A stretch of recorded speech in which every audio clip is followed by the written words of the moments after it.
Hey there, we are back. Day 25 of 100 Days to Brave. Again, using our book 100 Days to Brave as written by Annie F. Downs. Um, Using her daily devotions to help us to become our most courageous selves, to become more brave, more confident as we continue to journey through this lives, developing into our very best selves. So we are again up to day number 25. We are in the fourth portion of the book, Brave Enough to Dream. It's the brave ones who choose to dream. So let's get into day number 25. Dream in pieces. The Lord who rescued me from the paw of the lion and the paw of the bear will rescue me from the hand of this Philistine. That's First Samuel chapter 17, verse 37. God knows me. He knows you. He knows we need dreams in pieces because we would be too scared of the whole puzzle. Had I known I'd be an author and a speaker back when I was in college studying to be an elementary school teacher, I probably would have crawled under my covers and stayed there for a year or 5. I'm here today because of the little steps and the brave moments dotted throughout my writing career that have grown into this. I think of King David way back when he was a kid checking on his brothers in the battle against the Philistines. He found that everyone was scared of Goliath, this beast of a man who was fighting for the other army. Young David, the shepherd, told King Saul he would go against Goliath. Everyone was stunned because David was a kid, and the rest of the Israelite army, adult men, were afraid of him. David's response shows us the importance of those daily steps of courage that lead to the bigger story. But David said to Saul, "Your servant has been keeping his father's sheep. When a lion or a bear came and carried off a sheep from the flock, I went after it, struck it, and rescued the sheep from its mouth. When it turned on me, I seized it by its hair, struck it, and killed it. Your servant has killed both the lion and the bear.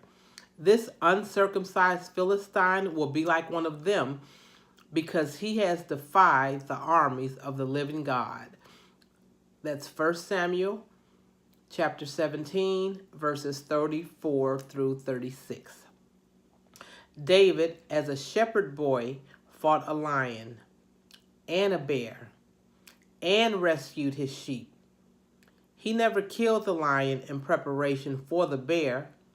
He didn't kill the bear in preparation for Goliath. He just chose to be brave at every turn, to do his job and protect the sheep. And as the challenges grew in scope, so did David's belief in the ways God had uniquely created him.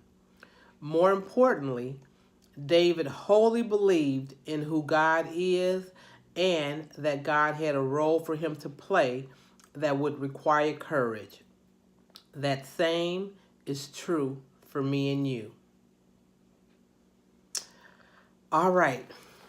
Our point that's brought out in today's lesson reads, he knows we need dreams in pieces because we would be too scared of the whole puzzle. I think that's probably a true statement. Some things that we go through, sometime if you knew what the picture looked like in the end, definitely could be a little bit fearful about what was coming. So again, our life is broken up to pieces as it all comes together as God has planned. Our call to action today for Be Brave says, it asks us a question again today. What's one area of your life where you know you are being brave right now? So what's one area of your life where you know you are being brave right now? So for me, I think one area for me where I'm being more brave right now is um, getting.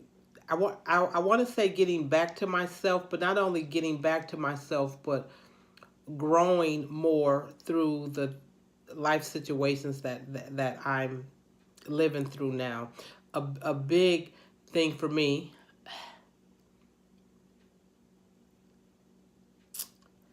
was when my hubby died 4 years ago. So for me now, it's like literally, it was 4 years in February. We're in April now. So it was 4 years, and so 4 years and a couple months, a few months. Anyway, that was such a blow.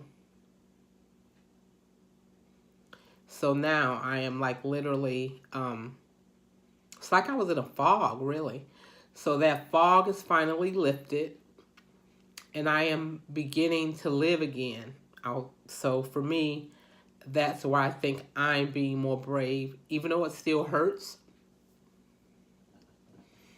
But my bravery, and one of the reasons why I bought the book last year, was to, be able to continue to move forward. And again, I know it wasn't the end of the world for me.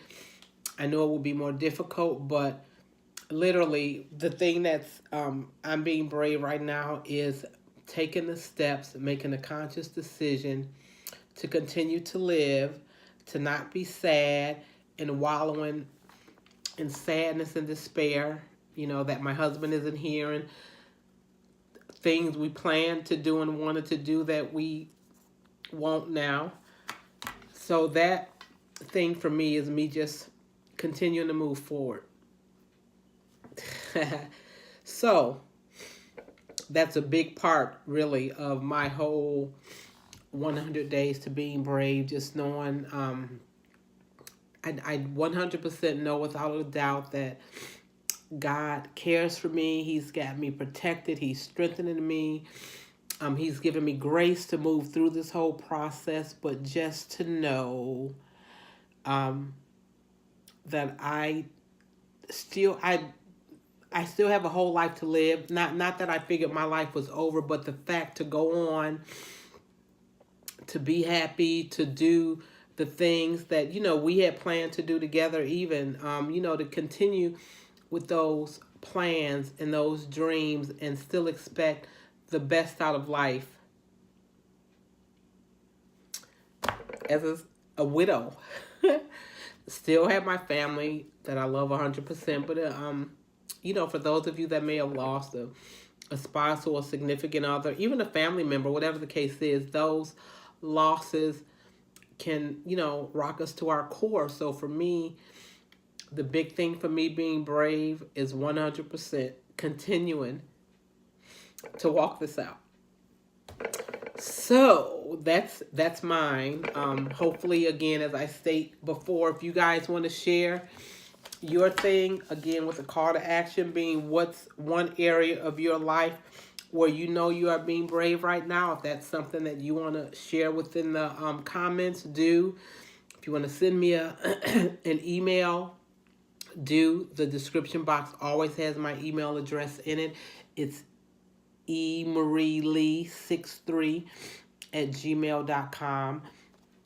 You can definitely reach out to me there. I think you can YouTube. I don't know if you can do DM stuff here, but I'm on Instagram, I'm on Facebook, and I have a website that's associated with my It Works business that you can actually reach out there to. That website, it's emarilee.myitworks.com.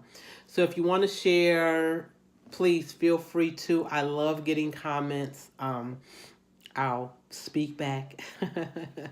Because again, it's a journey. Something, the way I was holding myself accountable this time is to really do it with a group of folks. And you guys are my group of folks. I am grateful to share. To be able, number one, to read it out loud, to, share some of my true feelings, as you see. And like I stated, I don't read the devotions, like ahead of time. I read it right here when I'm sharing with you guys. So that's why sometimes you see a little bit more of the realness and some of the raw emotion. It is what it is, but I'm grateful to be able to share this, to be able to do it with you guys. Grateful for those of you that are following along,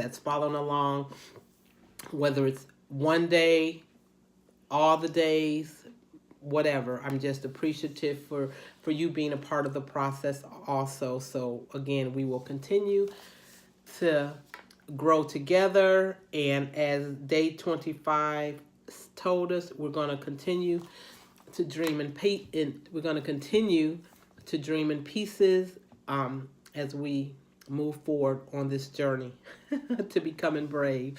So thanks so much for your time, and until tomorrow, have a great day, folks. Thanks for watching. Peace.